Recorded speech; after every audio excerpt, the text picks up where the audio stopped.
मेरा एक क्वेश्चन है बहनों आपसे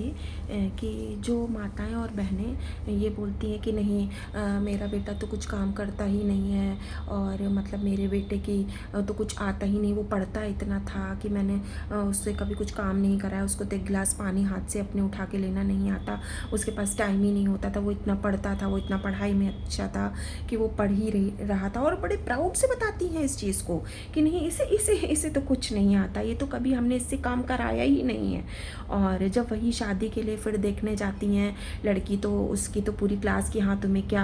आता है, तुम घर कैसे मैनेज करोगी, कैसे संभालोगी, उससे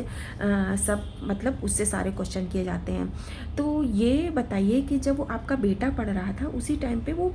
बेटी भी पढ़ रही थी, उसकी कोई अलग से क्लासेस नहीं चल रही थी कि वो स्कूल से 6 घंटे के 4 घंटे की जगह वो आके फिर वो एक अलग से कोचिंग जा रही हो या उसकी ट्रेनिंग चल रही हो कि बेटा बर्तन ऐसे धुलने हैं तो बेटा सफाई ऐसे करनी है। जितना आपका बेटा पढ़ रहा था उसी टाइम पे उसके भी कुछ ड्रीम थे, वो भी पढ़ ही रही थी। तो बट बेटों के माइंड में आपने ऐसा सेट कर दिया है कि आप ब्रिंगिंग आपने ऐसे की है कि उसको यही लगता है कि नहीं नहीं वो भी बहुत उससे कि हाँ उसको काम में उस इंटरेस्ट ही नहीं आता है। और फिर शादी के बाद ये एक्सपेक्ट करती हैं कि लड़की आए तो बिल्कुल मतलब 1-2 दिन आराम करके फिर उससे काम लेने लगें कि नहीं हाँ घर की सफाई भी अच्छे से होनी है, खाना भी अच्छा बनाना आना चाहिए। और फिर कुछ 2-4 दिन बाद फिर उसकी बुराइयाँ करना भी चालू कर देती हैं कि हाँ मतलब काम ही क्या करती हो, 2 ही रोटी तो बनानी होती, सफाई तो करनी होती, सारा दिन तुम करती क्या। अगर इतना ही इजी काम है और इतना ही मतलब कोई काम ही नहीं है तो आपने अपने बेटे को 2 रोटी बनानी वो क्यों नहीं सिखाई। अगर वो इतना ही इजी काम है, इतना ही सरल है, इतना ही कुछ नहीं है तो आपको अपने बेटे को भी ये काम सिखाने चाहिए थे। और फिर उसके बाद अगर वो बेटी कुछ वो आपकी बहू आकर वो कुछ उसको सिखा दे थोड़ा बहुत कि हाँ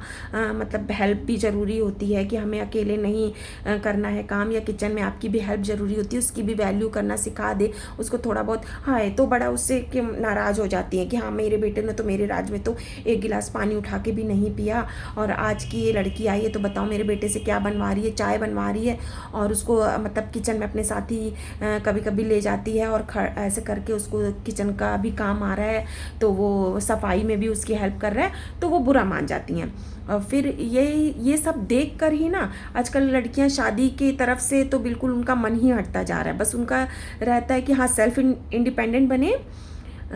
सॉरी सेल्फ डिपेंड बने। और मतलब कोई हमें मतलब किसी की ज़रूरत ही नहीं है कि नहीं हमें शादी नहीं करनी, कि ऐसा ऐसा उनका दिमाग में ही बैठता जा रहा है। तो ये बहुत गलत है। इक्वलिटी होनी चाहिए। आप लाइफ पार्टनर ला रहे हो, आप कोई सर्वेंट नहीं ला रहे हो कि नहीं आपके और आपके माता पिता हैं तो आपको ही सेवा करनी है। कोई ज़रूरी नहीं है कि जो बहू आ रही है वो अगर घर का काम कर रही है, आप ऑफिस जा रहे हो तो वो आपके माता पिता की आपके माता पिता हैं, आपकी जिम्मेदारी है तो आपको भी देखना पड़ेगा उनको। कोई आप उसके लिए नर्स या हाउसमेड या ऐसा कोई कोई मतलब सर्वेंट नहीं ला रहे हो, आप लाइफ पार्टनर ला रहे हो।